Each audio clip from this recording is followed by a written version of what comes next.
2026, this is probably the best time to be on social media, the best time for you in terms of how to monetize it, the best time for you to try and get in front of audiences, the best time for you to start thinking creatively around how you tell your story. There's 5.6 billion people using social media. So I promise you there's 100,000, 10,000, 100,000, a million people who will find something interesting about what you're talking about. So you find the interesting element about your organization and you drill down on that and you test and learn and find out what's the interesting element about your organization, what's the storylines that you want to share. Storytelling is the key to every one of these platforms. Like that each platform's algorithm wants you to stay on the platform. They don't want you to send people away from the platform. So you need to just think about, how am I going to be adding value to the people who I want to see this content? What's going to make them say, "Oh, okay, let me stop on this post over everything else that you're competing with on the platforms."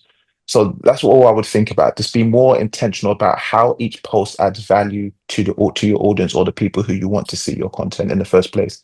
You make a video and you get 1,000 eyes on it, and then you see that another, arts cultural museum, whatever, has made a video with 10,000 views. You think, well, my video's not done very well. But I think that comparison doesn't really help us. I think it's useful to compare, how else would I get 1,000 people to see that same message any other way that wasn't social media? Could I get 1,000 people in a room to talk to them? Could I get 1,000 people to actually open a newsletter and read it? In those terms, social media it's incredibly useful for just being able to go directly to an audience. Build a community. I think it is about people's interests and core interests. And as an arts and cultural organisation, building and engaging with your audience is due to that interest factor. And it's no longer about, I'm very off this whole algorithm thing. I don't really think about that now as much in my role. I'm very strategic when I work with organizations. It's, who are you trying to engage? Why are you trying to engage them? Like, what's the purpose? What are you trying to achieve? I love going into an organization and saying, right, what are you actually trying to achieve? Let's focus on maybe one or two platforms at a time and see what we can actually achieve from that first. And then we can see how things grow.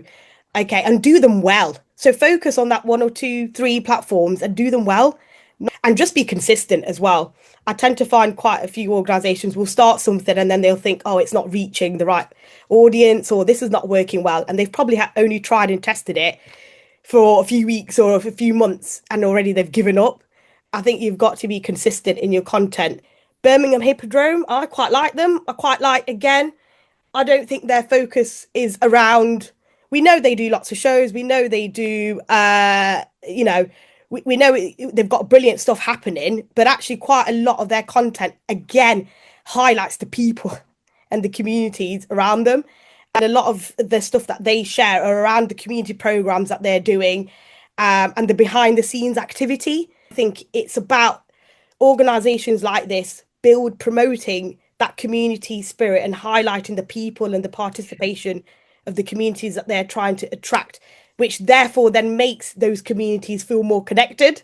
Yeah, I mean, fundamentally, there is such an almost infinite amount of social media that you have to do something with a bit of character and personality to cut through the white noise. If you just do the stuff that people do, it just becomes wallpaper. So I think it's about taking a position, and you can decide what that position is. You don't have to do what anyone else has done. You don't have to be deliberately like provocative, or you could be. It's up to you. But the fact is, you've got to do something where you're like, this is who we are, and I'm going to trust my audience to appreciate that, even if other people don't. The issue isn't the platforms, it's us as a society, if we're going to be brutally honest. It's when we hold the mirror up to ourselves, what do we want to see? And that's what keeps and get reflected back at us through some of these feeds. But I think for me, it's about saying, where is the line? And some people will say, well, if you're going to go off X because it's ethically problematic, where do you draw the line? And for me, the important thing is just to draw the line somewhere, and you can decide where to draw it. So for me, I got off X organizationally and personally 2 years ago because that is beyond the line for me. It's a place of fascism.